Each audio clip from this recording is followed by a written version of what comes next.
Hello, I'm posting a follow-up to the most recent video I just recorded regarding installation of the doors on the side of this kit car.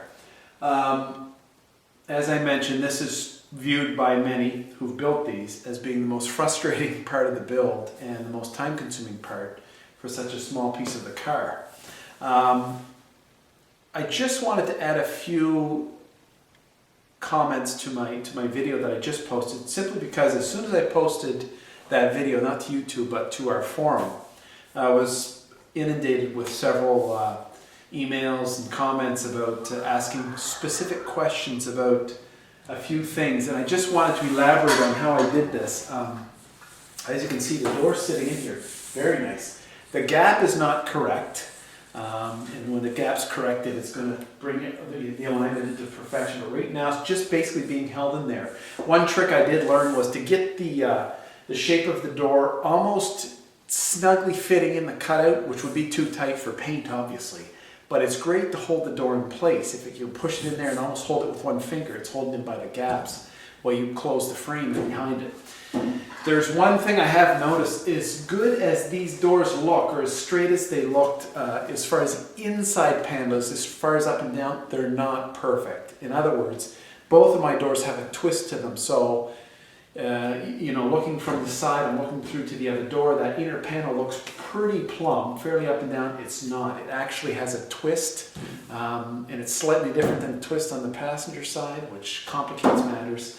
And in order to fix that twist, what you have to do, or to compensate for it on the frame, what you have to do is come to the front of the door, and the hinge mounting plate, which you access here, you loosen up those bolts just a touch so that you can move it, you can pry that hinge plate around a little bit. And you can actually loosen them up and pull them out a little bit or push them in.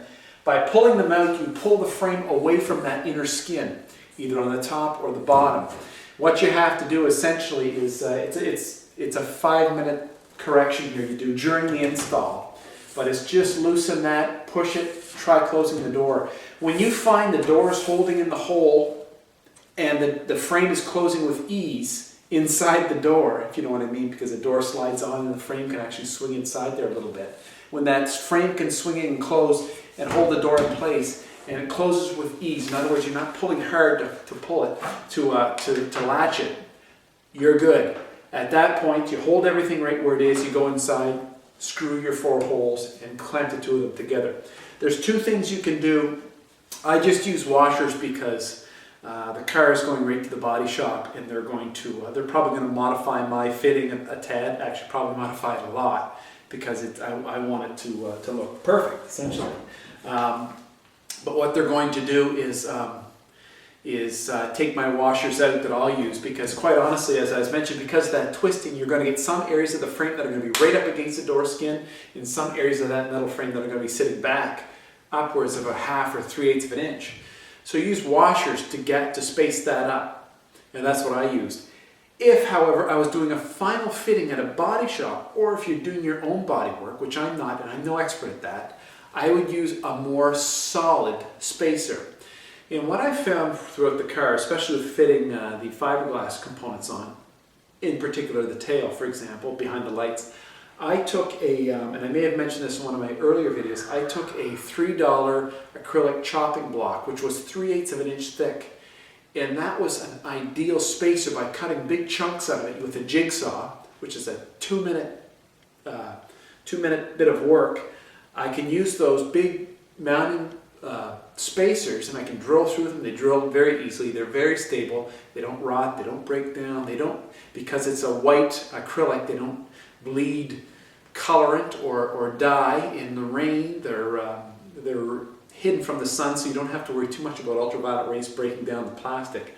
They're all around great piece. They don't rust. None of that stuff. So they're very stable, hard, easy to work with substrate for spacers, because you'll find people using aluminum, which is great, although it's hard to cut and it's hard to shape, or they'll use stacks of washers, which are fine. But if you find, I do find with a stack of washers, when you loosen up the nut, they tend to go wiggly. And that can set things off a little bit. So if I was doing a final fitting, I'd be using my acrylic trick on those larger gaps.